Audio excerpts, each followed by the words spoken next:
Alright, just sit back and get ready to have the most fun you ever had with an electronic device. All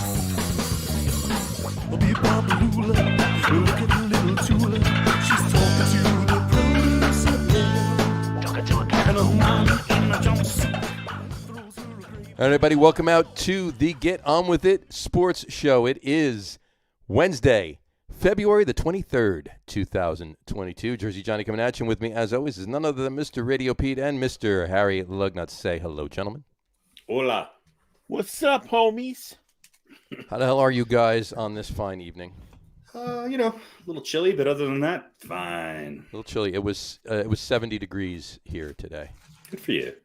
And it's going to be, with the wind chill tomorrow morning, it's going to be 24. So you got a normal Denver day. We got a Denver day, yeah, exactly. So, yeah. Yeah. I gotta get my. It was great today, but tomorrow night. Yeah, today was nice. Yeah. Got to get your. A little warm at work. I got to get my summer work vest going. I thought you said you got to get your leg warmers going for your OnlyFans page. Well, no, they've been going all winter. Mm. Well, it's funny because one of the regulars I deliver for, it's a butcher shop, and the owner asked me the other day because I always wear shorts, and of course everyone makes a big deal out of it, but she goes, "You wear shorts now." This was a few days ago when it was a little bit warm, starting to get warm. It was like 40 or whatever, and she goes, "What are you going to do in the summer when it's hot?" Mm-hmm. And you responded by saying, I said, "I'll probably get arrested." But I just to avoid the heat. Yeah, I mean, it's I see where he was going with that. But I got a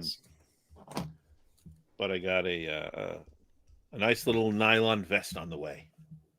Very nice. Because I need some pockets when I deliver stuff.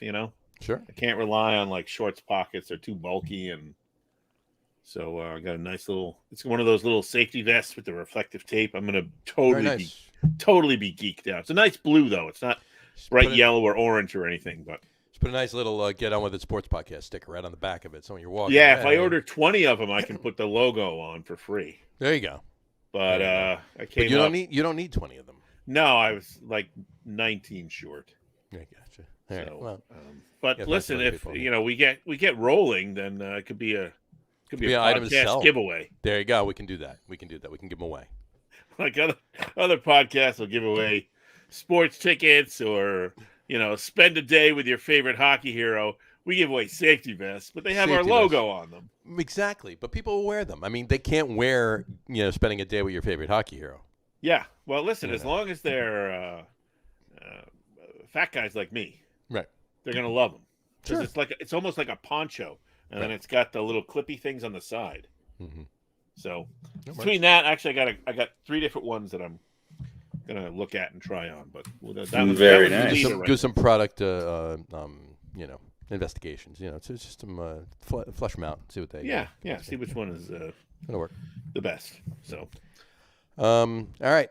There's really, honestly, just basketball to talk about tonight. Although I did want to mention one thing. What do you think about? I already asked Harry. I'll ask you, Pete. What do you think about Marcus Stroman's remarks lately? Did we talk about this last week? No. Oh. No, we might have touched on it, but he just made more remarks yesterday. He's I have no idea. What did he say? He's happy he's out of the organization. He thanks God he's out of the organization. That organization is on and on and on. Things like that. You're talking about the Mets or the Cubs? The Mets. Yeah. Billy Epler is incompetent and they're going nowhere. Blah blah blah blah blah. That kind of a thing. Just spewing venom. Yeah. So. Well, listen, he might not be entirely wrong, but I don't think. Look, I thought it was a stupid move to get rid of him. Right. He had a good season. He's an innings eater. It's exactly what the Mets needed. Sure. Right. Wasn't costing him, no pun intended, arm and a leg. Mm-hmm. So I thought it was kind of dumb for them to let him go. Now, again, and I think there was a story with him the way there was a story with everybody. It seems that he didn't call them back, or they didn't right? He said they didn't call him or They whatever. didn't call right? him, or they were. They didn't call him, and they went, well, we made him an offer. Stood up at dinner then, or something. I don't know. And then he ran off and got a better offer from the Cubs or whatever. So maybe he wanted to leave. Maybe he didn't. Maybe he felt underappreciated. Whatever. All I know. Whatever. This makes him look bad, I think. I mean, we all know what the organization is like. You don't say there are missteps. Yeah. So, but if he was really unhappy here, well, then there was probably no way he was going to stay here unless the Mets made him some ridiculous money offer, because the money always is the deciding factor. So, or is this just sour grapes? He didn't get to stay, so that's why he's glad he's gone. Well, yeah, but why would you not? Say because that, he's though? Marcus Stroman. He likes to tweet a lot of bullshit. Right. So he's a dick. Yeah, pretty much. Basically. Yeah. It's like every other, like 90% of all other major league guys. Right. So instead of coming out and going, I really wish I had stayed there. Enjoyed my time there. Blah blah blah blah blah. I look forward to being in Chicago. Had a good relationship and blah blah blah. Yeah. But it didn't work out. And whatever. I think the Mets made a mistake. That's all you got to say. What was he on the Mets for 2 years? 2 years. Yeah. Well, would have been 3 years if he actually pitched in 2020. Yeah, he didn't pitch in 2020. It would have been 2.5 because he came in before the trade deadline in 19, and then he opted out in 2020, and then he pitched last year. Yeah. So there you go. But anyway, so is what it is. We'll hopefully next week have the contract that they actually arbitrated and came to an agreement on, and they're getting ready for spring training to talk about, but. We don't have that this week, so we'll just, move to basketball. What do you think? Sure. Sounds good. Sounds like a plan. Sure, why not? Slow sports week, even with the NBA All-Star. It's not like we had a whole lot of NBA going on. That's my point. But we'll kick it off like we always do with the quiz. Was football, now it's basketball for a while. It'll be baseball, hopefully, in a couple months. I'd throw a hockey in there, too. But no, we won't. Maybe. I don't know. I'll surprise you. But tonight's quiz is best NBA centers. Best NBA centers of all time. Oh, boy. You got to keep 4. 2 got to go. Tom Brady is out. Tom Brady's on the list. Oh, he's not? He is. He's on every list. Okay. Yeah. Well, he's not on my list. There you go. No, 4. I'm giving you 6. 4 stay. 2 got to go. Shoot. All right. Write these down. Here we go. Right. Kareem. Elijah won? That's Hakeem. Kareem. Oh, okay. Sorry. Lou Alcindor, if you will. No, please. You want Kareem or Lou, whatever you want. No, Kareem's better. Kareem. There you go, Kareem. All right. Wilt Stilt. Elijah won? It works for every name. Wilt Stilt, Elijah won, right? Yeah. Bill Russell. I think he won a couple of championships, didn't he? Yeah. First 1 or 11, something like that. Best systems center ever. There you go. Shaq. All right. Pete, go ahead and say the name. Marcus Stroman. No. Patrick Ewing? Hakeem Olajuwon. Oh, Hakeem Olajuwon. You missed it. Oh. Sorry. And to wrap it up, Moses Malone. All right, run through them once again. Kareem, Wilt, Russell, Shaq, Hakeem, and Moses. Wilt, Bill, Shaq, Hakeem, and Moses. 6. That would be correct. Okay. Let's see. Well, again, I got to get rid of 2. You got to get rid of 2. Who are you getting rid of? Well, you can't get rid of Kareem because he's pretty much the best ever. All righty. You can't get rid of Wilt because he's pretty much the best ever. Can't get rid of Russell because he is pretty much the best ever. He's pretty much the best ever. Yeah. I'll get rid of Moses Malone. Exciting though he is. All right. And your other? Will the other one be Shaq? Or Shaq? Hakeem or Shaq, yeah. Hakeem Olajuwon or Shaq Olajuwon? The dream was so good, and without Michael Jordan in the league, Houston flourished. But Shaq was even better. They're both. I don't know, man. Shaq was just like nobody else. Right. He also played at a time when Hakeem and Ewing and all these guys who were the second wave of the best centers in basketball were ending their careers, and He didn't really play against any great centers in his time. It's not his fault, though. But no, but when you're comparing things, I think it's important. Yeah, but then again, what did the Dream do when Michael Jordan was in the league? Not win. Still pretty dominant. He was still the best center in the league. Well, he was no, of course. But what did Kareem do before he had Oscar Robertson or before he had Magic Johnson? Right. Still the best center in the league. If you're Well, yeah. Well, listen, you could say that about Bill Russell. What did he do? He had great teammates too. These guys all had. Well, Bill Russell outplayed Wilt Chamberlain for 9 championships in a row. So, true story. So, who do you get rid of, Shaq or Hakeem? Yeah, sorry, Shaq. All right. I got to keep the Dream. So you got. Yeah. You could put a team on Shaq's shoulders for a game or two. You could put him on the Dream's shoulders for a series or two. So you're keeping Kareem, Wilt, Bill. Kareem, Dream, Wilt, and Bill. There you go. Not necessarily in that order. Harry? I'm doing the same. Look, Shaq should be, after Kareem and Wilt, Shaq should have been the next name you think of. But, all of these centers, it took them pairing up with someone to win a championship. The one exception on that list, I would argue, is Hakeem Olajuwon. Now, in the second championship, he had a very old Clyde Drexler. But on that first team, it was 2 centers going against each other with a cast of second stringers going against it. That whole finals was just the Ewing and Olajuwon show. And look, during that time, you had Patrick Ewing, you had David Robinson, you had Hakeem Olajuwon, you had a bunch of other centers who were great defensively that beat up on them, and you had probably the best era of power forwards in the game who were also beating up on these guys game in and game out. People like Rick Schmitz, there were a lot of these guys had to battle every night against great players. Dikembe Mutombo, what's his name from Miami? Anyway, other Georgetown center. Alonzo Mourning. These guys had to play against much better players. And at the end of the day, when you look at Hakeem had more, Hakeem and Shaq's numbers are pretty darn close. Now, of course, Shaq had a slightly better field goal percentage because Shaq basically shot from 2 feet or no feet. And Shaq was a great player. And when Shaq first came into the league, I thought, well, he might go down as the best player of all time, let alone the best center of all time.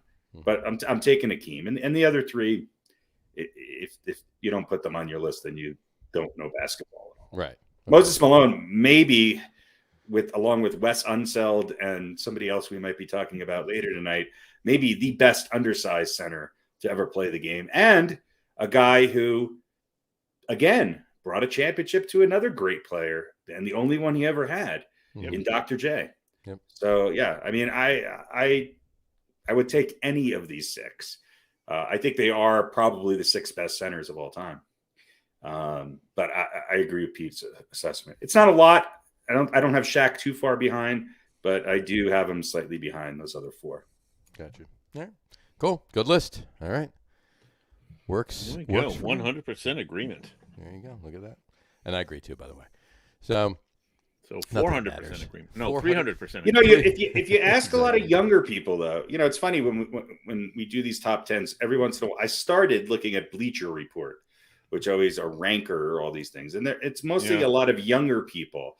And so when they rank people, they forget about generations of players. Yeah, they don't even know who they are. They never heard of them. They either never heard of them or they don't care to listen to because they never saw them. But if you look at Bleacher Report, one of those, and look at their list of best centers of all time, Shaq will probably be on the top of that list. Mm-hmm. Yeah. I'm not saying they're right. I'm just saying. Well, it's gonna because of right, because but and every generation has kind of their players. I mean, guys that are around our age, we remember. Like we're going to be talking about the Knicks in a short while. We're primed. We remember the end of Kareem's career. We don't we don't remember him with the Bucks. You know, we don't remember watching Wilt and Bill Russell, but I mean, if you don't study the game, it doesn't take much to realize that there's an argument to be made that Wilt Chamberlain is not only the best center to ever play the game, but arguably the best basketball player to ever play the game. I mean, he's somebody who scored 100 points in one game. Yeah. And then he got criticized for not passing the ball enough and went out and led the league in assists the next year. Mm-hmm. I mean, you know, but he doesn't have the rings that a Bill Russell had, and it's not as if he didn't have talent around him. I mean, it's an interesting debate. It's an interesting debate. Yeah. Yes. It's a very interesting debate, and I'm glad we had it. And we'll have more of it, obviously, over the next few weeks while we do basketball, or basically up until baseball starts, I suppose. And even after that, for 9 more months. 9 more months. So till August. What will football starts? Baseball or football training? Exactly. Yeah. We'll talk about that. So, all right, let's talk about All-Star Weekend. How about that Obi Toppin? How good was that slam dunk competition? What do you think? That was mediocre. If you gave me a trampoline, I could beat him. I mean, look, I think I told you guys this. I saw Obi Toppin play here in Denver, and he's like a newborn buck who finally who can jump over a small mountain, but doesn't know how to coordinate. It's just, he has so much raw talent, yet I don't think his upper body and his lower body communicate with not each at all. other. No, not at all. No. It was the worst slam dunk contest. It makes me kind of say, hey, look, you either have to, and I don't think you could do this, you either have to encourage the really good players to enter back into this or get rid of it. Because I'm not blaming the guys who were in the competition. It's just, it wasn't the cream of the crop. No. Yeah. No, it wasn't. And it's, it's a little, I mean, I don't want to say jaded, but maybe a little bit jaded in that, we've seen fantastic dunks, windmill dunks through the legs, all that stuff. We've seen that. And we saw it a long time ago, right? Back in our heyday in the 80s and 90s, right? With guys like Jordan and Dominique and, so that's nothing new for us, as impressive as it is. Yeah. And there's sort of, and I think it's really hard right now because there's kind of a line between doing those sort of things, as impressive as they are, but we've seen them before. Taking off from the foul line. Okay, there's a bunch of guys that can do that. But between that and jumping over a car or whatever, Blake Griffin did. It's that in between. I think it's getting squeezed now because unless you're a fan of the really outrageous, you're kind of through the legs, windmill, seen it. Yeah, I feel like it's like music, and guitar players. We watched Jimi Hendrix and we watched Jimmy Page and we watched Eddie Van Halen, and now we have John Mayer. That's kind of how I feel right. The NBA dunk contest. And it's really it's not really fair background. Right. It's not really fair to the players. No, because the best players are not entering the competition. Right. So I don't know where I don't know. What do you do? How do you be creative with a dunk? How many dunkers are there in the league anymore, though? That's the thing, is that the dunk is, how many dunks does Steph Curry have in his career as a percentage of his points? I mean, let's take, who are the top 5 players in the NBA right now? Top 5 players in the NBA? Yeah, pick any 5. I'm not going to argue whatever. Pick. Joker. All right. Dame. Durant might be interesting, although he's hurt, to watch him dunk. Giannis, do you want to watch Giannis enter the dunk contest? He's a great dunker. I don't want to see Jokic enter the dunk contest. LeBron probably still be more interesting than most of the guys out there. What I'm saying is a lot of these 2 and 3 guard, the small forwards, if they even exist anymore, and the Devin Bookers, the Donovan Mitchells, the Jamal Murrays of the world, are they going to even consider entering the dunk contest? Are we going to see, you're going to get the Obi Toppins of the world, but there's not a lot of guys where Okay, I saw them dunk in the game, like Clyde Drexler or like Dominique Wilkins or people like that. They need to be in the dunk contest. I feel like, yeah, I've seen Obi Toppin dunk because he can't shoot beyond 4 feet, but he's not dunking like Clyde Drexler. He's not dunking, even like Shaq. But that spirit. I want to see competition between the best players in the league. Who's the best dunker? Well, I want to prove that just isn't there anymore. Now it's let's let the young kids take a shot at it, but they can't compare to what we've already seen. I think if you really want to make it interesting, get Dikembe Mutombo and Bill Laimbeer and stick them under the basket, and then have these young kids drive down the lane and try to dunk it. Right. You know what? I bet there's like that would be interesting. There's a robot. There's a Japanese robot. You automatically win if you do get the basket. The Mutombo bot. That'll block. Practically. You got the finger going like that while you're waiting. Lambeerotron. Little electronic voice. You know what would win it for me if somebody did the Jordan dunk that he did in Space Jam, where he took off from half court and his arm extended about 30 feet and he put it in. Boom, that wins. To my point, all right, maybe Larry Bird is out of the equation, but every great player Dr. J, Michael Jordan, the Magic Johnson, James Worthy, I all remember them dunking in unique ways. Even Bernard King for the Knicks, had that sort of baseline, two-handed dunk where he just sort of plopped it in. Right. The dunk is not part of a lot of these scorers' games anymore. No. It's been replaced by the three-point shot. Yeah, that's my point. Right. That's my point. Yeah. And even, and the contested, there's a lot of dunks, but none of them are really contested anymore. When was the last time you saw somebody dunk over somebody like John Starks did? Yeah. True. Yeah, it's not the same part of the game it used to be. Yeah, now, there's one guy I would have liked to see in the dunk contest, Ja Morant. Now that's I could give you a list of 5 guys. It's just, will you get them to actually? So why don't we do this next year? We'll put a list together of the 5 guys we want to see enter, and we'll give it to the NBA. And those are the 5 guys that have to actually enter. If Zion Williamson's legs will ever heal, he would be a great candidate. Don't you think? That might be and we'll see if the NBA is. I don't think they can make anybody do it, obviously, but they could put pressure. Like that might be the next direction as far as, well, yes, we're going to take the young bucks, but we're going to take the 5 best young bucks. And who's the best amongst you guys? At least the athletic ones where the dunking is part of their game. Right. Zion's he has that sort of game. Ja Morant has that kind of part of his game. There are guys out there who have that. Obi Toppin's great, but by the way, Obi Toppin was a big underdog. He was I looked at the so-called experts picking who was going to win this dunk contest. Only one of them out of 15 picked Obi Toppin. So congratulations, Obi. There you go. Wasn't he in it last year too? I think he was. He came in second last year. There we go. I will argue Obi Toppin is probably the most popular Knick right now. I don't know why, but he is. Listen, his trade value may never be higher. But they don't seem interested in doing anything they're ever. Keep him there. So, So Karl Anthony Towns won a 3-pointer contest, which is crazy. Yeah. That's definitely not a guy I would have put money on. Not so much, no. Well, who else was in it? That's the other thing was, it's like, right, exactly.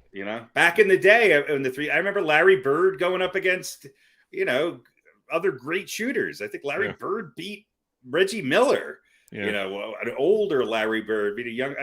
What was it? He beat Trae Young and Luke Kennard. Yeah, which those are 2. But again, I feel like we're battling to get 3 people to enter it. Whereas back in the day, there was like 2 or 3 rounds. And honestly, people involved. If the 3-point contest, you need Steph Curry in it. Yeah. You should probably have his brother in it, right? Because he's an excellent. Yeah, I want to see Damian Lillard, Devin Booker, and Steph Curry go up against each other. Who's the best amongst you, hot shots? Right. But I guess they're not interested. They're not. They don't care. So, all right, and of course, whatchamacallit, Team LeBron wins. I don't like this let's play to a score thing. So, well, honestly, I didn't really watch a second of you it. did. I watched a few highlights on the internet, but I didn't really watch any of it. And who was the last? Who was the last pick in the choosing sides? Kyrie, right? Oh no, James Harden. Yeah. Oh, was it? Nah, nice. Yeah, Durant had the last pick, and then LeBron just got the leftover, and Durant did not pick Harden. Who did he pick instead of Harden? Who did he pick? Doesn't matter. Oh, crap, I forgot. One of the 9 Antetokounmpos. Yeah. I forget who the hell it was. I forget. Anyway, but so he picked. He had to go with his family or something like that. I don't know what it was, whatever. But I mean, it was more. He picked his brother, who's not even in the NBA. It was more of a joke than anything else. Franklin Durant. Yeah. He's a Franklin 12-year-old. Durant. Yeah. Whatever. Jimmy Durant. Well, Harden wasn't even going to play, so. No. Yeah. So there you go. But anyway, 163, 160. Steph Curry putting up 50 in an All-Star game. I mean, that's pretty impressive. I mean, I know it's kind of become a clinic, but still, that's he had to be out there at least for 25 shots or 20 shots, right? He was out there with 36 minutes. He played. That's a lot of minutes in an All-Star game. Yeah. So, I mean, the closest Joel Embiid had the most points on Team Durant was 36. So, but anyway, so I don't really care about any of it. No, pretty much. That can wrap up the All-Star weekend. So, now we're back. I don't know. It just none of it seems very fun. It seems very forced, is what it seems to me. Yeah. Still watch it, but it's not. It doesn't have the allure that it used to have. Yeah. For me, anyway. So, for me too. That's why I don't watch it. There you go. So, anyway, all right. So now we're back to regular basketball, and so tomorrow they start up again. They start up again. Yeah, they start up again tomorrow. Only 3 more months before we see Ben Simmons or James Harden play again. Yeah, exactly. Is that it? I don't know. Ben Simmons is an emotional laptop training. Oh.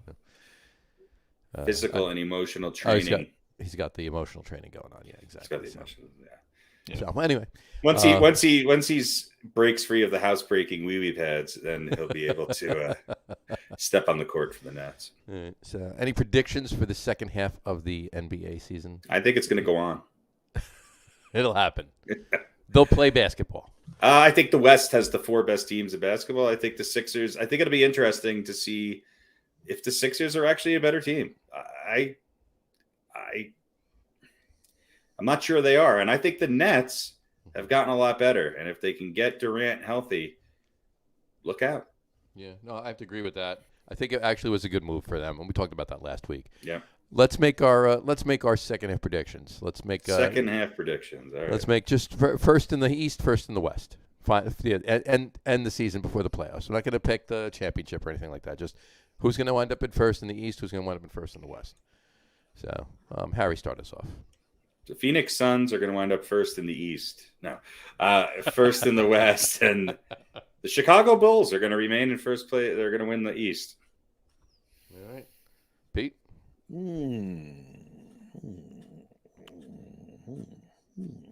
Really? You don't say. I think Miami is going to be first in the East. Although Chicago's going to be immediately behind them. In the West, Now, Chris Paul is out. And he could be out for a while. But I still think Golden State's got to get it together. I still think Phoenix is the team to beat. I like Memphis, though. There you go. It's not a bad pick. Because they kind of almost have the nothing to lose type. You know what I mean? They're not expected to be. They got a lot of talent and they're playing good ball. I mean, look at their record. Like they're coming together. Yep. Well, they're together. They're already there. They're already right. There. Yeah. Yeah. I'll take Memphis. All right.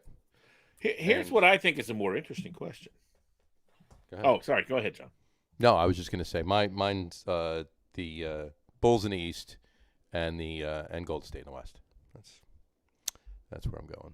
Okay. Yeah. All right, here's what I think is a more interesting question, or at least an interesting question. Will the now it's 10 that go to the playoffs with the play-in, right? Right. Yes. So will the top 8 change? Will somebody the East or the West? Will somebody that's not in the top 8 right now be in the top 8 at the end of the season? So the top 8 in the East are Miami, Chicago, Philadelphia, Cleveland, Milwaukee, Boston, the Raptors, and the Nets. Not will they stay in that order, but will Charlotte, Atlanta, Charlotte is 2.5. Charlotte is 2.5 games behind the Nets, and Atlanta is also 2.5 games behind the Nets. Yep. Right. And the Wizards are a game behind 3.5, and the Knicks are kaputs. Yeah. Will either of those, any of those 3 teams, crack the top 8? I'm going to say yes. Who would it be? Charlotte? Atlanta. I would together in the second half. I think it's going to. I would say no, because I think Toronto is on a heater. I think Brooklyn is going to get better. I think Charlotte's been actually limp falling. I think they've lost 10 in a row, or they lost 3 in a row. Yeah. Well, they're 1 and 9 in the last. Okay, so they're 1 and 9 in the last 10. Yeah, I do agree. Atlanta is, but I think out of all of those other teams, I think it's going to be hard. I think it's going to stay the way it is.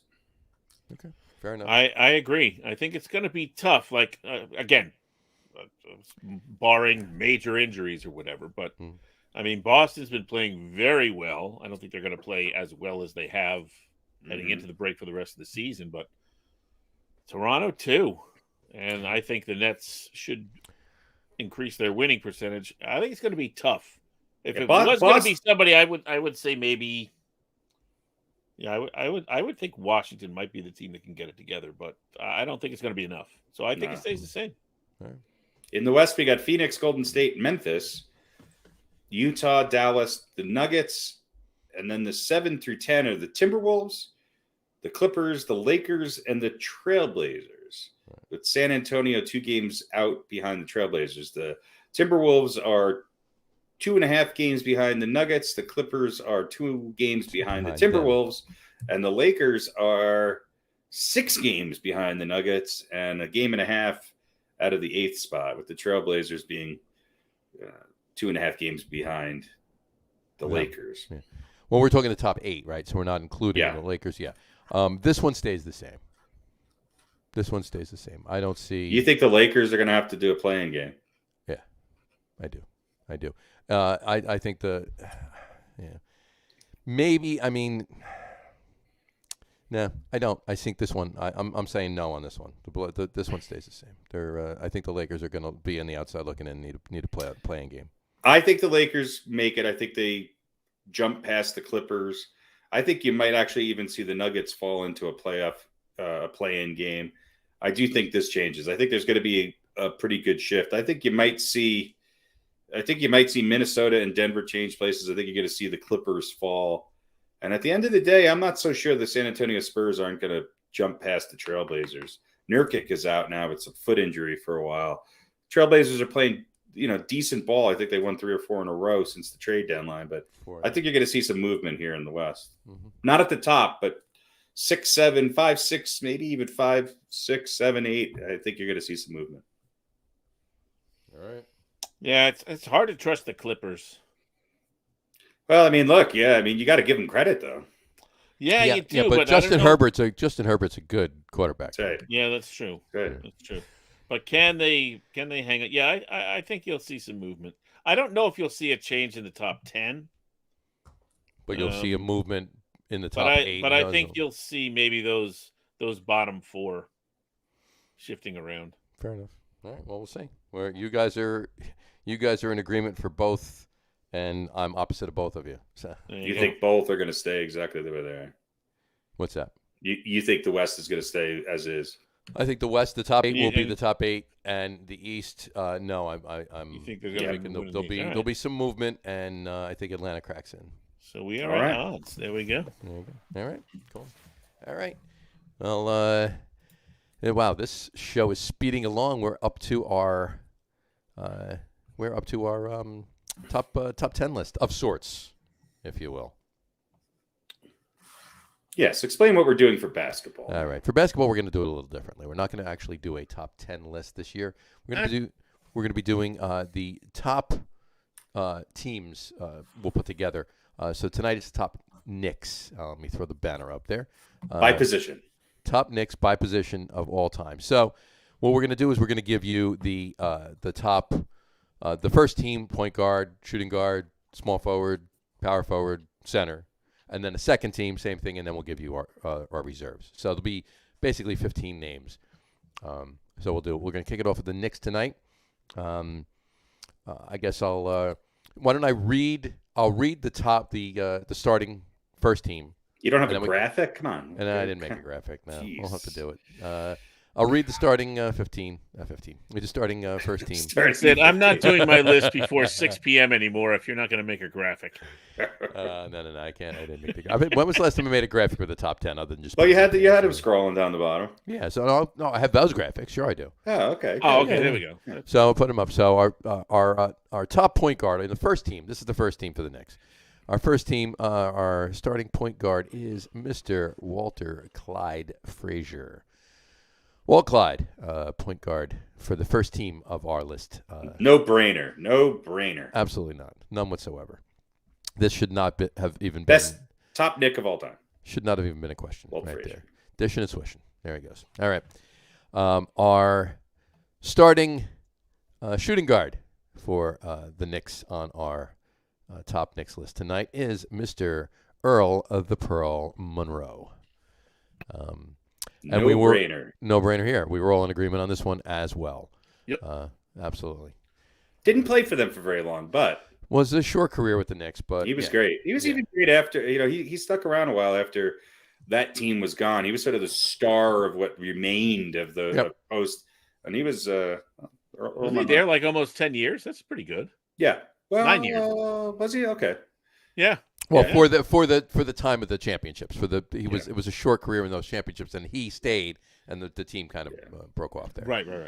So, all right, our first team small forward is going to be Mr. Bernard King. Did I spell that right? Yeah, Bernard King. I thought it was an L next to the K there. It would have been Kling. For any of you younger listeners, which we don't have any, go look it up. Go look up videos of Bernard King playing the Larry Bird Celtics in a 7-game series. Absolutely. With 2 broken fingers. Yeah. You need, that's how you played.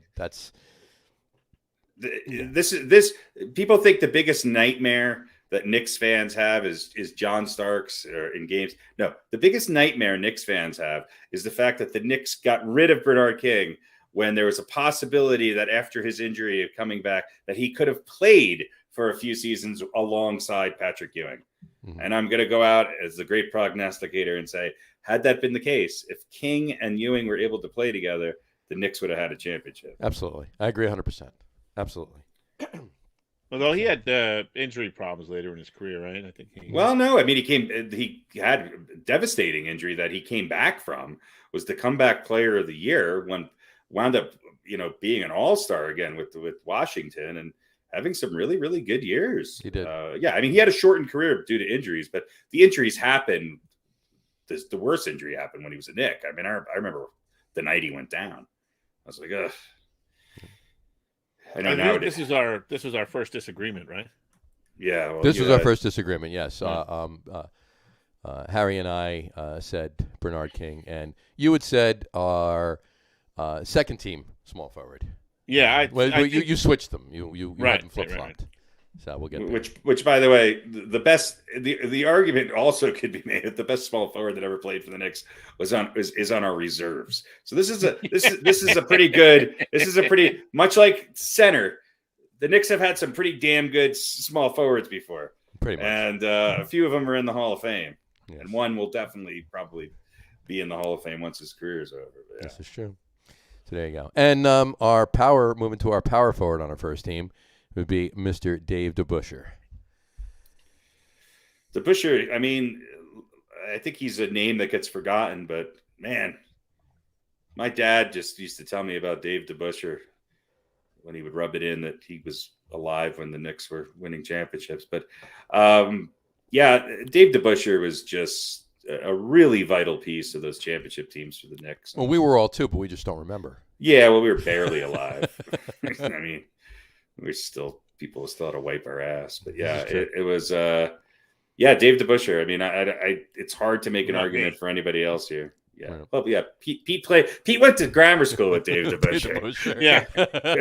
I can wipe my own ass with Dave DeBusschere winning championships with the Knicks, I'm proud to say. Well, excuse me. It's now that you have a hard time. Right. All comes round robin. Which brings us back to his OnlyFans page, but we're leaving that one alone. So yeah, that's the extra gold. That's the extra. Or should I say triple bronze. platinum level? Yeah. That's the patinaed bronze statue. That's funny. All right, and to wrap up, it's like a weird turn.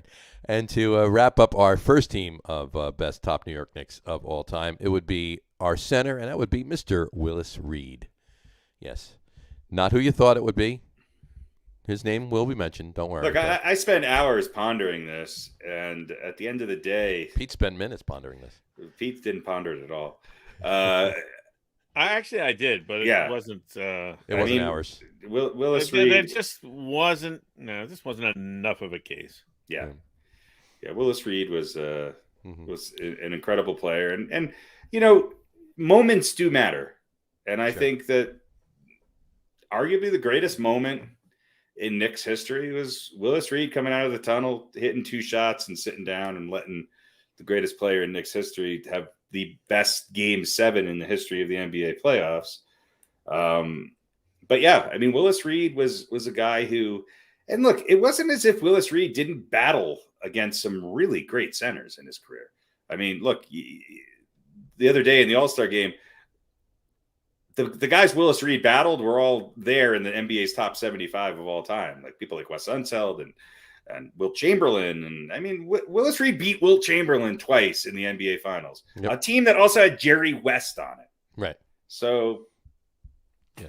And I said this before when we were talking, Pete, before you got on, Harry and I were talking, we're going back and forth. And I said, I almost, because Willis Reed played power forward too. I almost, obviously he's a center, right? But I almost moved him to power forward just to get Reed and Ewing. I made that disclaimer. I made that disclaimer that you couldn't do that because this was the tough one. Yeah. This was the tough one because you could, hey, if we had top 5 Knicks of all time, then Ewing and Reed probably make everybody's list. Make the list, right? Exactly. But this is somebody has to come off the bench. Somebody has to come off the bench, exactly. So and a lot of times in Knick history, it's the bench players that actually, are the beef of the team, especially now anyway. Right now, there's never been the case. In fact, the Knicks never. I mean, this championship. My sarcasm was dripping there. This championship team had a bench, but yeah. I mean, I just remember when the Knicks had Ernie Grunfeld coming off the bench. That wasn't that bad. That wasn't that bad. And that was to try and get somebody to sign a contract. We talked about '94. Bench players would have been, better bench players would have been acceptable then because that was just ridiculous. But in any event, it was all they had good teams. This is what we were talking about this before. I mean, the difference between Willis Reed and Patrick Ewing is that Willis Reed, and this was the argument that I kept going back and forth with, right? Willis Reed had really, really, really good players around him. Patrick Ewing had decent players around him, but time after time, game after game, he had to put them on his back and take care of it. Yeah, no, this is not a slight against Patrick Ewing. Yeah, this is just and the argument too is that I always hear this with the Knicks and the argument that goes against Willis Reed. I never hear that when people talk about Bill Russell or Wilt Chamberlain or Kareem Abdul-Jabbar. Did you ever see that Lakers team that Kareem was on? It doesn't diminish Kareem. And it doesn't diminish Willis Reed because Willis Reed was battling against Wilt Chamberlain and Jerry West. But that's exactly correct. That's exactly the point. And that's what pushed me over the edge saying, look, it's got to be Reed. And look, Ewing, I think what hurts Ewing too is that Ewing did it forever. His longevity was, I mean, he is the toughest Nick to ever play the game. I mean, he just did it forever. Yep. But that also hurt him because he had some years where he maybe held on a little too long. Yeah. Yeah, that's true. Also, he went to Georgetown. That's what tipped it for me. That was Center University. It was. That's for sure. All right, let's move on to our second team. Our second team of top Knicks of all time. So, we're going to start off with our point guard, and that would be Mr. Michael Ray Richardson. Wow, Michael Ray. Michael Ray. What do you think about that one, Radio Pete? Well, I didn't. I put him on the bench. You did. That's why I asked. And it wasn't so much a longevity or a lack of longevity, but I think he was a great player who played for the Knicks. Right. His best years were maybe not with the Knicks. Is that what you're trying to say? No. I think he was a really great player for a while until the drugs took him out, and he played for the Knicks. I don't know if he was I don't classify him as a great Knick, and part of that is the longevity, but I can't hold that as a strict rule. I just I don't know. I like him a lot, but I just don't consider him a great Knick. He's a great player who was on the Knicks for a while. Gotcha. Yeah. I remember the Michael Ray Richardson years, and he was fantastic, and he was kind of, I know this is going to sound weirdly controversial, but he kind of was the prototype for Magic Johnson. Yeah. In a weird way. I mean, when Magic Johnson came in the league, that's who he reminded me of, was Michael Ray Richardson. Again, didn't have the team around him that a lot of people did. The thing that surprised me is none of us had Mark Jackson on this. He was on my list. It just he was like right there. If I had, we did 4 reserves. We wound up having 5 because of a tie. Had we done 5, Mark Jackson would have been on my list. Yeah, and Mark Jackson's numbers, I think, are way better than. I like Mark Jackson. I think he had a big impact on those early years of the Ewing era, but Michael Ray Richardson was a much better player. Yeah, actually, I went briefly back and forth for that bench spot between the two of them, just because Jackson really meant so much to the Knicks. But and again, I like Michael Ray. I mean, he played for the Nets too, Yeah, sure. But yeah, no, it's look, this is the one, other than the obvious number one. The Knicks haven't had they've had a ton of good point guards. They haven't had a bunch of great point guards who have played a long time. Right. I mean, if you take 2 years out of Steph Marbury's career with the Knicks, then you're like, well, okay, wow. But the longevity factor hurts people like Richardson. It hurts Mark Jackson even, I think, a little bit, because he left and went to Indiana. I think it hurts somebody like Steph Marbury. I mean, you look at people like Carl Braun and Richie Guerin. Wasn't Richie Guerin a point guard? Or he was a shooting guard, I guess. He was, yeah. I mean, yeah, kind of. You could probably make the case. You can make the case for either. Yeah. he was my list, right? He was I think I put him as a second team as a shooting guard. And then you look at guys who were there for very short periods of time, who were also very good, guys like Doc Rivers and Maurice Cheeks and Derek Harper. I mean, the Knicks did a good job of sort of bringing in point guards, but it seems like it was always past their prime. Right. This is one position where I don't think the Knicks are very deep at a long history of great point guards. Yeah.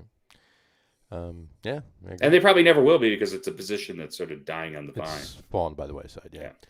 All right, so moving on to shooting guard on our second team is going to be Mr. Allen Houston. Man, it's I mean, again, I think a lot of people, when they think of shooting guards on the Knicks, I think John Starks is the person that a lot of people think of. You know what? And it's hard, but Houston was a machine, and Houston was a much better player. He was a much better player than Starks, and that coupled with the fact of all I have to do is say 1994, and where. Well, I mean, you can't. Yeah, I mean, you can't. There were a lot of reasons they didn't win that championship, but that's the one direct one you can think of. And I think a lot of people think of Allen Houston as getting this huge contract and then never living up to it, again, based on a lot of injuries. He was a big part of that team that went to the finals in 99. Yep. I mean, I know this sounds controversial, but I think I'd put Latrell Sprewell ahead of John Starks. I was going to say, you think it was more him or Latrell? Well, both. But, was Latrell a 3 or was he a 2? I mean, I think he was kind of a 2 that was, the Knicks were sort of playing a weird – and they did kind of share court time together, but they didn't always share. I mean, Larry Johnson was the big differentiator on that team. But right. Well, let me ask you guys this: who was a better choker, Starks or Sprewell?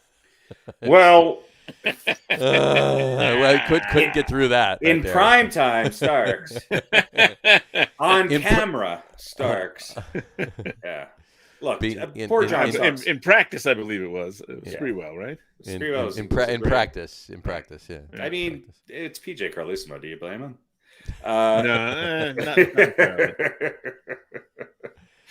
Sorry. Yeah, I don't know. I you guys both had Houston. Yeah, we had Houston. Yeah. All right. You had Richie Guerin. I had Richie Guerin. The guy was just phenomenal. Again, Richie Guerin. He's on this list. It's just not. Yeah. I think we had pretty much the same. I think I had 2 guys that maybe you guys didn't. Let me look at the whole. You had 2 guys that we didn't have. Yeah. Okay. And the fact that you didn't pick Charles Oakley as a second string power forward, I'll hold against you forever. Yeah, in fact, if you think about it, I've given you plenty of things to hold against me. Your list, Pete, and we'll roll through the rest of them. But your list, everybody that you listed made this entire list. Yeah. There's one that I listed and one that Harry listed that did not make the cut. Yeah. Yeah. Everybody listed. Oh, I like Oakley. He's one of the few kind of Knicks that I ever really liked, especially from that era. But yeah, and as far as point guards too, I think Dick Barnett would be up there as well. I mean, was he a point guard? Was he a shooting guard? I mean, same with Richie Guerin. Yeah. So. I think and the other guy I had too. Dick Barnett had a hell of a career. I mean, I think Dick Barnett averaged 20 points a game. Yeah, listen, I think this is what I was talking about before. Like Houston and Oakley, they're kind of they're the guys from our era, right? Oakley is arguably, maybe the second or third most popular Knick of all time. Right, but I mean they played sort of at during like the last great era of the Knicks. Exactly. But so which was when we were still young men. Yeah, that's how long ago it was. It's a while ago. Yeah. So we tend to put them. Right. I can't vehemently argue against either of those picks. No. But I don't know. Maybe the fact that I'm not a Knick fan, right. Gave me a little bit different perspective. Obviously. All right, moving on to small forward on our second team. That's going to be Mr. Carmelo Anthony. And this is where we flip-flopped. Right, he was my first team. You had Melo on your first team and Bernard. Which, look, but based on numbers alone, it makes a lot of sense. Although, Carmelo played longer for the Knicks than King. When I saw Carmelo Anthony playing in Syracuse, my first thought was, this guy reminds me of Bernard King. I mean, I think even Melo has mentioned that people used to compare him to that. Right. And I'm a big Carmelo Anthony supporter. I think he gets a lot of shit, especially out here in Denver, because he left, and Carmelo doesn't play defense. Okay, yeah, like Kiki Vandeweghe was gonna be the example of defensive player of the year. Carmelo is one of the top 75, 50, 40 basketball players of all time. I mean, I think on his time with the Knicks, I think his impact was slightly less.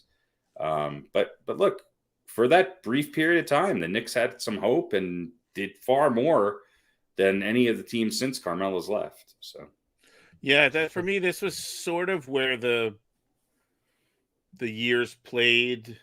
Right. Doesn't again, it's not a hard line delineation, but right. Melo was a really good Knick. And he's really good before that he was a Knick. Right. But I mean, his time with the Knicks, he was really good for, I think it was 7 every year he was with the Knicks. I think. Right. Wasn't he the last Knick? Wasn't he the last Knick to lead the league in scoring? Could be. I mean, 20. And I think the person before that was Bernard King. Probably. Yeah. I mean, look, if you pick top 5 Knicks of all time, a lot of people would have both of them on their list. There you go. Yeah. Moving on to power forward on the second team, and that's going to be Mr. Charles Oakley. Yeah. Unfortunately, this player on our list right here, is Mr. Dolan's favorite Knick. Yeah. Well, I mean, I was going to say, unfortunately, I think known to many now as the unfortunate incident that happened at the Garden. Oakley's, stats do tell a lot, but Oakley was one of those guys that he's maybe the best team defender to ever play on the Knicks, period. And I think the other guy who I would put up there was the guy who beat him out for the top spot, that Dave DeBusschere. Mm-hmm. Oakley was the heart and soul of those 90s Knicks teams. And he was a better scorer than I think people remember him. He was a guy who could hit down a mid-range jumper. He was at times very awkward around the basket. He wasn't a great finisher. He very rarely dunked the ball, right. But he was a great defender. A lot of times he covered the center on the other team. Mm-hmm. And he was a fantastic rebounder. And when he was probably even a better rebounder when he was with the Bulls, for the first couple of years of his career. But yeah, I mean, one of the great Knicks, and will probably never be a Hall of Famer or mentioned in that category. But if you ask people from the age of 25 to 75 to list their favorite Knicks of all time, Oakley's going to be on that list. Mm-hmm. I agree. And that brings us to our center for our number 2, our second team, if you will. And that, of course, is Mr. Patrick Ewing. And like I said, I tried to finagle a way to get both Willis Reed and Patrick Ewing in there, and that would also mean leaving Dave DeBusschere off of the first team equation, so to speak. So it just I wanted to do it, but he's there, he's on the list, he's the second team, so he's playing, right? He's there, but. Yeah, well, depending on Willis Reed's health, he's going to get a lot of minutes. This is true, too. He may get the majority. We're going to need a third stringer, yeah, because, I mean, they're only playing a 5-minute game, though. So it's imagine if Ewing had load management, he'd still be playing. There you go. Probably. So, all right, and we talked a lot about, it was difficult to put him on the second team and not the first team, but it had to be done because it's just, you couldn't do that to Reed, so. All right. And that brings us to our reserves, kind of in no particular order because they kind of jump around a little bit, and their positions are a little ambiguous. We'll call it that anyway. Now, did you guys look to sort of fill the bench with one of these guys or one of these guys? You just look at the guys who could play. Who could play it? No, who could play, and so we got like my list was here. Well, I'll run through the 5 that we have for the reserves, and then I'll tell you what I did and what you did, and we'll go from there. Were we supposed to pick 5 or 4? 4. We were. We only have 5 because we have a tie. So that's. Okay. Of course, we have a tie. Of course there is, right? So our reserves, there's 5 of them, and it's going to be Richie Guerin, and just as guard, whether it's shooting guard or point guard or whatever. Yep. Okay. What you call it? Then we got point guard. We got Carl Braun. And then we got our small forward or shooting guard, depending on how you're looking at it, because he played both, was Bill Bradley. And then we have a power forward, was Harry Gallatin. And, of course, last but certainly not least, because I know Harry's going to want to speak about this man for a couple minutes, and that would be our power forward / center, more center than that. And that's Bob Mcadoo, not to be confused with his nephew Ben. Right. But, Bob Mcadoo. So, now, of those... I don't think you would ever mix those guys. I don't think you can mix them up either now. So, of those 5, my 4 that I picked was Richie Guerin, Dollar Bill, Grandmama, which did not make the list, and Bob Mcadoo. Harry picked Dick Barnett, who did not make the list, Richie Guerin, Bill Bradley, and Bob Mcadoo. And Radio Pete, you picked Michael Ray, Allen Houston, Charles Oakley, and Bob Mcadoo. So... all of your picks made, and So guys that you had on the first and second team, I had a couple on the bench. You had a couple on the bench, and things moved around. Because what we did was first teamer voting got 3 points, second team voting got 2 points, and reserves got 1 point. So that was the easiest. That was the only really way to do it. So that's how the voting went. But yeah, so of this whole list, Larry Johnson got left off from my list, reserves, and Dick Barnett got left off from Harry's reserve list. Other than that, everybody made it on the left, so it was a pretty good list. I thought this was a good job. Some very tough choices. It was very tough choices, but I think we, with the exception of that, whole, Mark Jackson issue, because that was the only one that I was, he's not represented really. But for the men that are on this list, the players that are on this list, I think, it serves its purpose well. You agree? I agree. I mean, I sort of cheated because I get to pick, our old balls segment, and there's another guy, who will be doing for that, who I think he played for too many teams, but he was certainly, if you look at great players to play for the Knicks, he would also be on there. But yeah, Bob McAdoo, I mean, I think he just gets forgotten in the annals of basketball. I mean, this guy was a scoring machine and just a dominant force. I mean, he still holds the record for the most points averaged in a season for a Knick. He was maybe, and his longevity wasn't there, but if you just look at who was the best player in NBA history to play for the Knicks, go ahead, make a case against Bob McAdoo. I mean, Bob McAdoo was great, and look, he played a long time, and late in his career, he was a big part of those of the Lakers championship team, and pretty incredible all around career for Bob McAdoo. That's for sure. Agreed. That's for sure. And he was dominant. Those Knicks teams were not great, and they sort of let him go, but he was dominant on the years that he was on the Knicks. That's for sure. Oh yeah, that's for sure. I mean, what was he? 26 points a game he averaged. Yeah. 26, 12, and 3. Crazy. Not bad. No. And I mean, 12. And more than a steal, and 1.3 steals and 1.4 blocks. On top of that. I mean, and he played a lot of time. He played center. He was 6'9", but I mean, he was not the biggest guy in the world either, but he was just a great player. 49% from the field.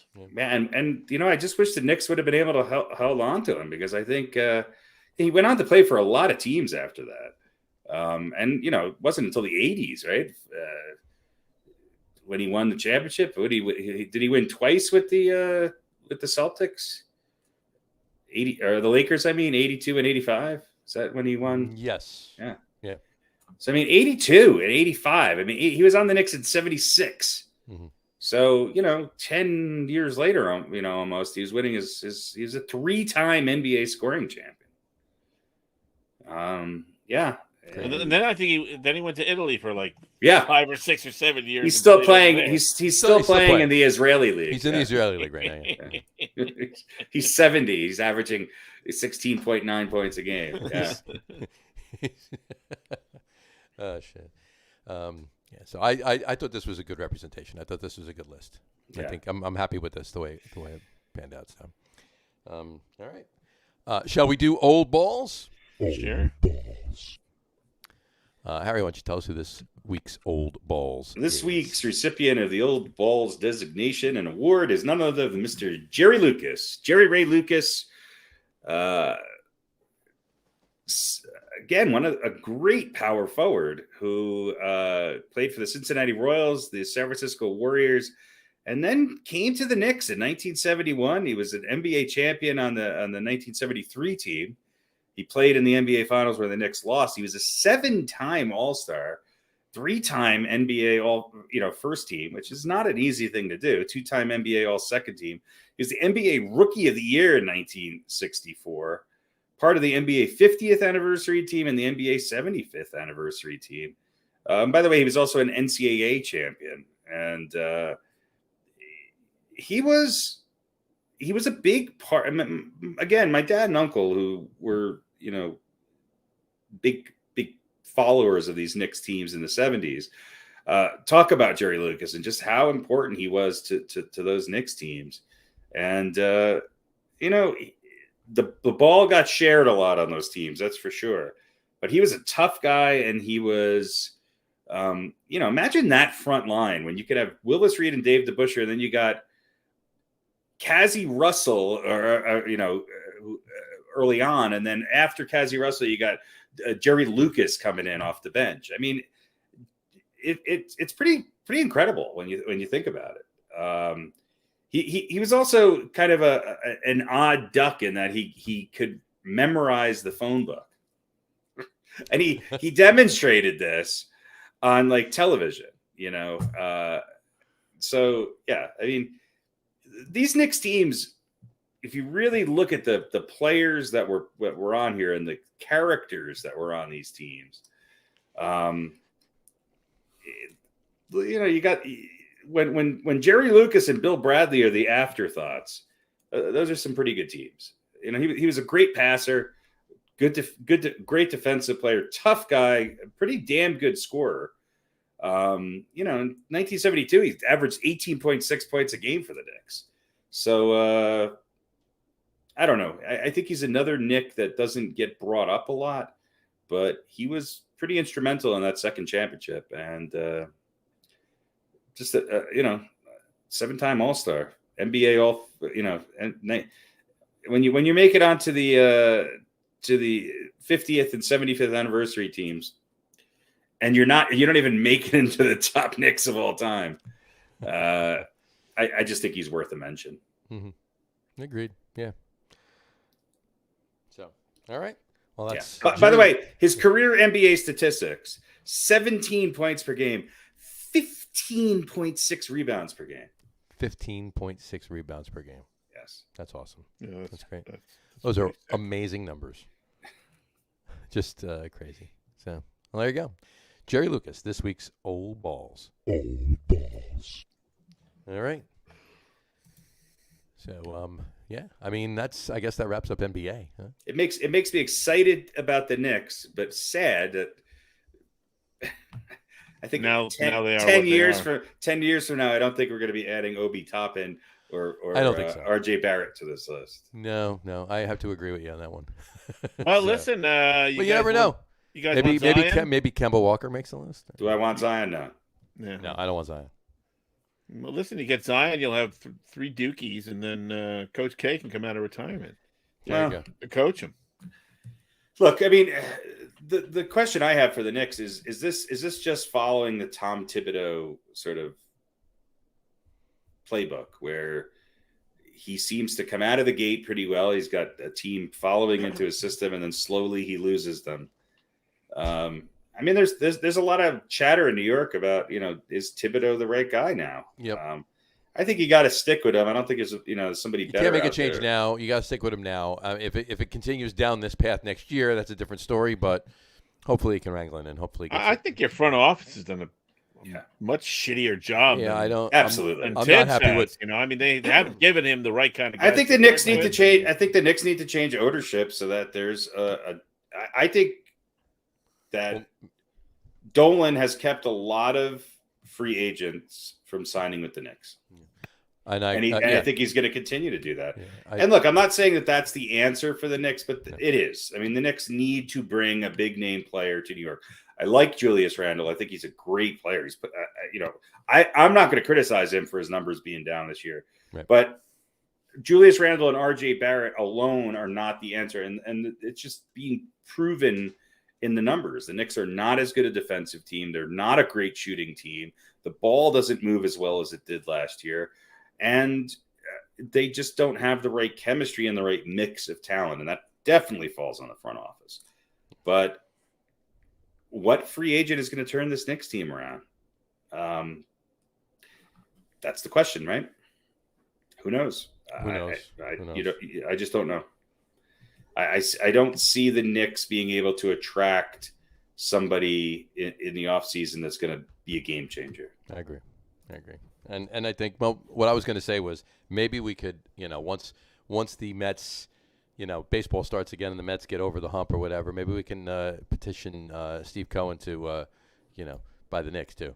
I mean, it's the same colors, Right. So, I mean, look, I'm gonna say this: if it wasn't for James Dolan and what he did to Charles Oakley, mm-hmm. and the fact that I think I think Kevin Durant would have signed with the Knicks.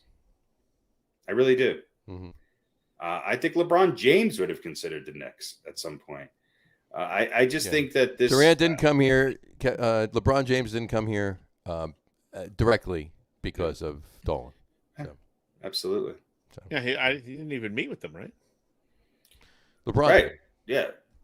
Didn't he? I thought LeBron did. Who knows? My point being is that I'm going back. What? I'm going back 12, 13 years. Oh, okay. That was all going down, but yeah, I mean, what was the last big name free agent signing the Knicks had was who? Carmelo.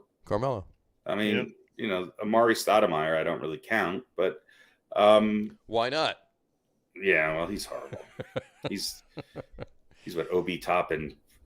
He was the Obi Toppin of his day, is what he was. Yeah, I agree. Well, he just came too late, right? The other part were way behind him, and the Knicks were able to, injuries and diminishing athleticism. Yeah, that's what I mean. He just wasn't the same player.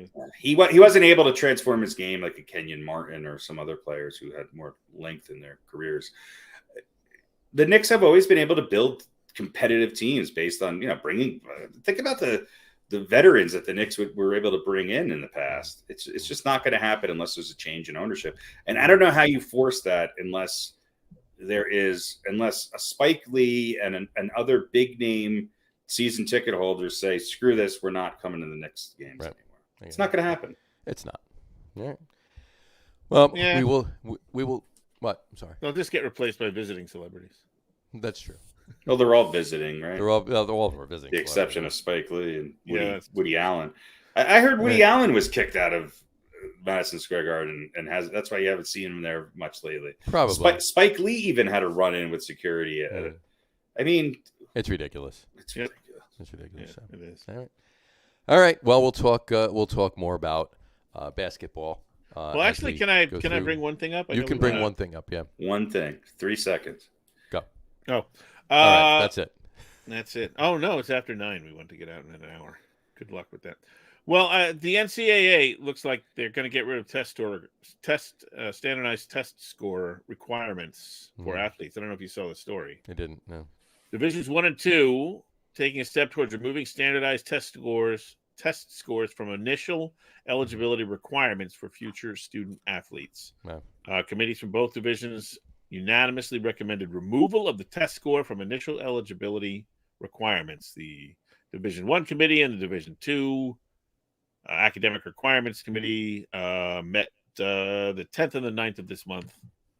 And they basically want to get rid of test scores as part of the requirement to play Division 1 and 2 basketball. Interesting. And I wondered if you guys had some thoughts on that, whether it's a good thing, not a good thing. I'm not surprised, but now, to be fair, the test score is, in general, academically, there are more and more places of higher education that are discounting it or certainly not giving it the same weight. Mm-hmm. The SAT score, there's more and more places that aren't even interested in looking at it. They don't look at it anymore. Yeah. And there's the whole argument about standardized test scores, which I think have a purpose and a use.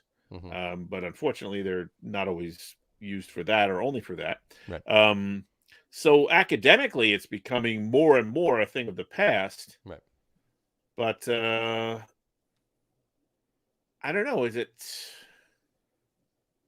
it a good? I mean, if you don't have that, doesn't it just become a complete free-for-all? It does. It does. I think. I think you should have it. I think they're. Because if you get rid of it, what other criteria is there for? Yeah, that's what I mean. I mean, it's just who's going to end up going where. I mean, you look. We all know that college athletes, especially in Division I, and probably Division II less so, and Division III less so. But they're there for an education. They're not, the really good ones, right? They're there. It's a stepping stone, whether it's, basketball or football in particular. Look, college football is the de facto minor leagues of the NFL, right? Right. Well, you could say the same thing about NCAA for basketball, sure. Right. Yeah, I think so. It's a 1 year. But I mean, at least you do have a D League and a G League, a place where, those guys that aren't good enough. I guess that's sort of the practice squad or whatever. But it's more of a practice squad thing. I think it's more so with it's kind of a hybrid practice squad, minor league kind of a thing. Yeah, but I think it's more so with football, but I wouldn't argue with well, your point. My point being is that the best college basketball players play 1 year in college basketball now, and that because they have to get into the NBA. I would argue in football that's not the case. I mean, you see a lot of they have to play 2 years. Well, but a lot of them even play 3 and 4. Right. So, right. But my point is that, a lot of these guys who do leave early, they don't graduate, or at least not at that time. Right. For some people, it's a stepping stone to the pros. In the NBA, the only reason why they're going to college for 1 year is because they have to. Yes. Yeah. Yes. Exactly. So now you're going to remove this requirement, which is going to, drive them to work a little bit harder at least, right? You've got to get a score above whatever the limit is on a test to get into the university. Well, now we're going to take that away. So really, no matter how good a player is, as long as he graduates high school, welcome aboard, son. Right. I mean, that's kind of dangerous to me. I hate to be cynical, but it's probably that way now, even with this testing. Well, they're getting rid of the you might have some necessity to have it even listed in there in the first place. You might have some egghead going to take the test for you, right? We've all seen the movies about how they get around it or whatever. Right. But at least there's something in place. I mean, if there's, they have to have that score, whether it's legitimate or not. Right. And I would tend to think most of them are legitimate. Are grades going to be more? I guess it's up to each individual university, but are they going to be weighted more? What is going to dictate the criteria for these colleges? I don't know. To be determined. Whoever, I mean, it's really a matter of stature now, right? Mm-hmm. And the quality of the player, right? How heavily they're recruited, how many colleges and what size, and big names, how many of them want them. But I guess my point is there's now even more of a de-emphasis even before getting into the college ranks, even more of a de-emphasis on education, in the sense that now there is this. No, there's more of a de-emphasis on standardized test scores. I don't think there's de-emphasis on education, because I don't think there's a correlation between education and test scores. I agree. I don't think test scores are a good way to measure teachers and that sort of thing, but they are a good way to measure standardized knowledge across a broad spectrum, and that's really all they should be used for. Right. But again, how do you? Who knows? It's in other words, it's at least something that, in theory, as the system is designed, every kid who's going to go to Division I or Division II school has to get a certain score on that test, by hook or by crook. No matter how they do it, whatever education system they come up through, they have to meet that standard. Well, that's the point. Now you're going to remove that. That's why they're removing it, because it's been proven by study after study that a standardized test score is not standard.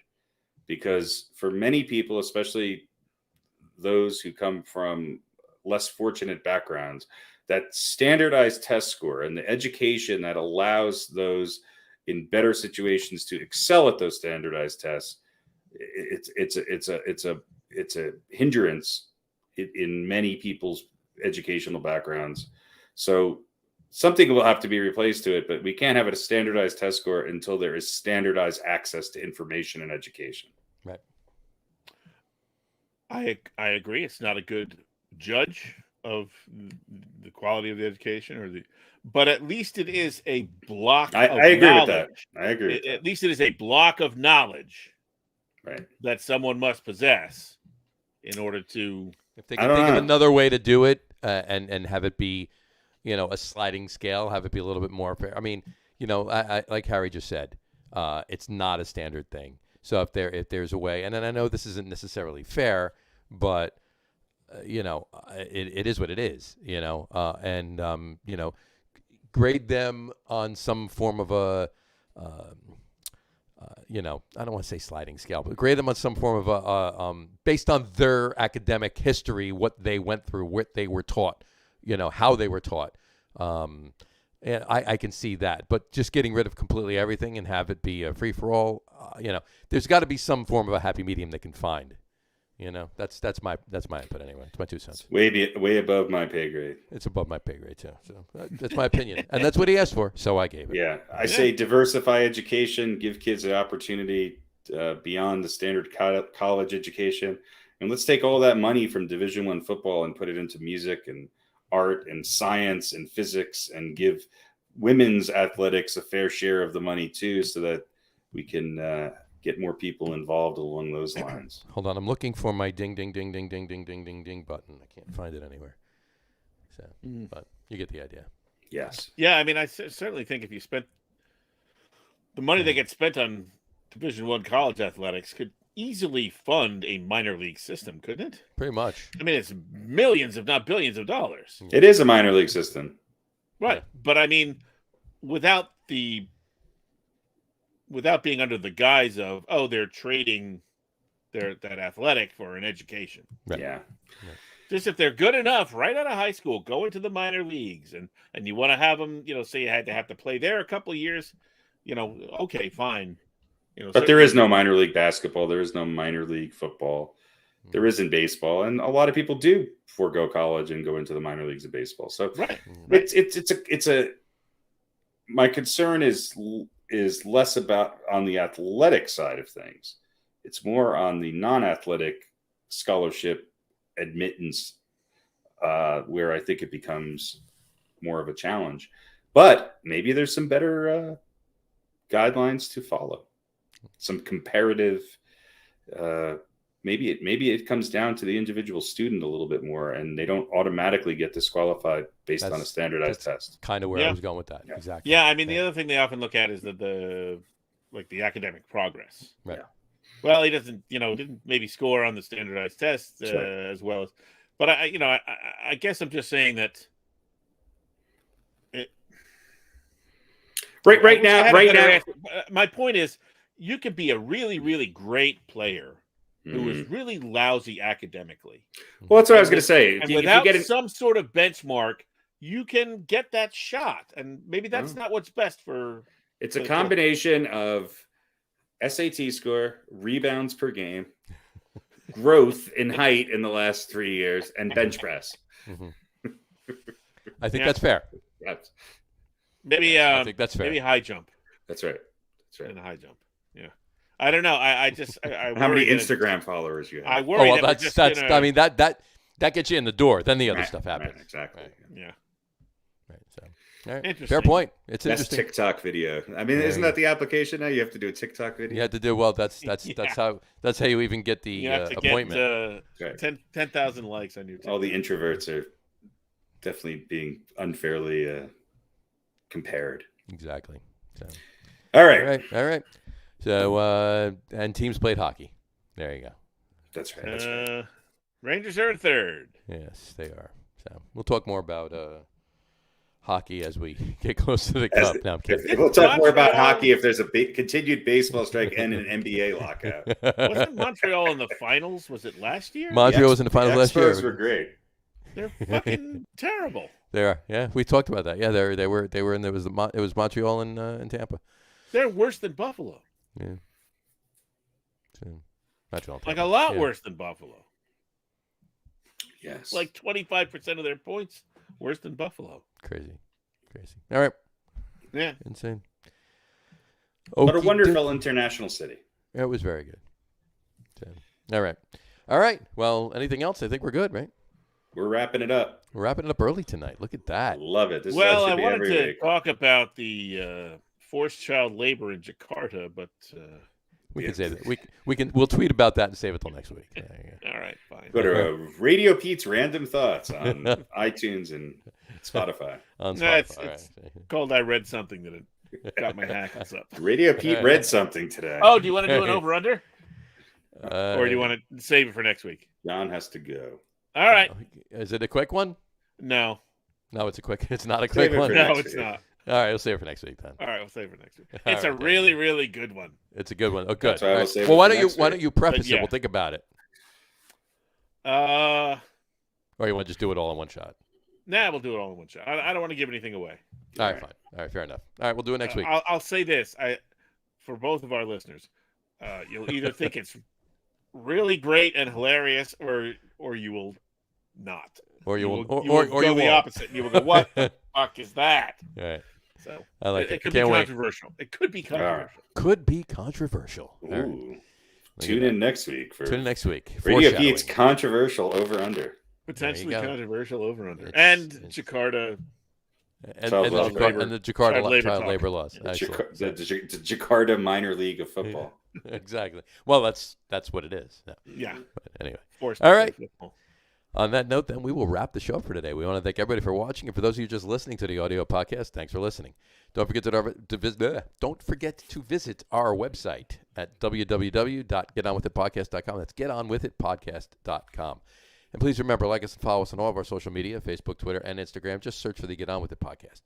And, of course, all of the shows are available on YouTube as well on the Logger Room channel. Remember, we go live with the video podcast on both Facebook and YouTube every Wednesday night around 7:30 Eastern Time.